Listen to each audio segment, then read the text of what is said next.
Pagi ceria melangkah riang, ke sekolah penuh senyuman.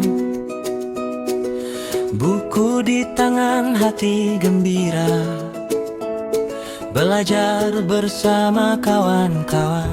Assalamualaikum warahmatullahi wabarakatuh. Saya Muhammad Fisyah.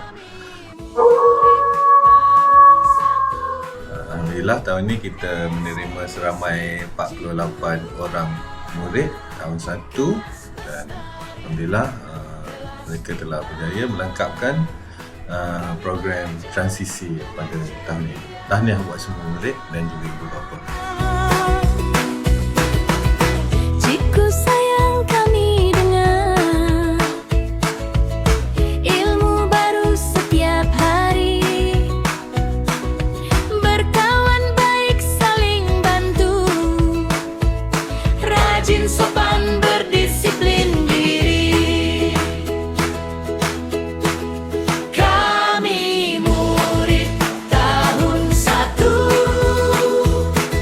SK Sri Cikgu 2, kelas bestari, kelas pintar. Kami belajar dengan ceria, senyum, salam hormat semua, belajar bersama gembira selalu. Kami murid tahun 1 SK Sri Cikgu 2, bestari dan juga pintar. Assalamualaikum warahmatullahi wabarakatuh. Nama saya Siti Nur Fadilatul Maryam binti Razali. Saya merupakan penyelaras transisi tahun 1 bagi 2026 SK Sri Cikgu 2. Okey, mari kita tengok apa itu program transisi tahun 1. Okey, program transisi tahun 1 tu tujuan dia untuk menyesuaikan murid dalam bilik darjah. Okey, selain itu dapat meningkatkan minat murid untuk datang ke sekolah.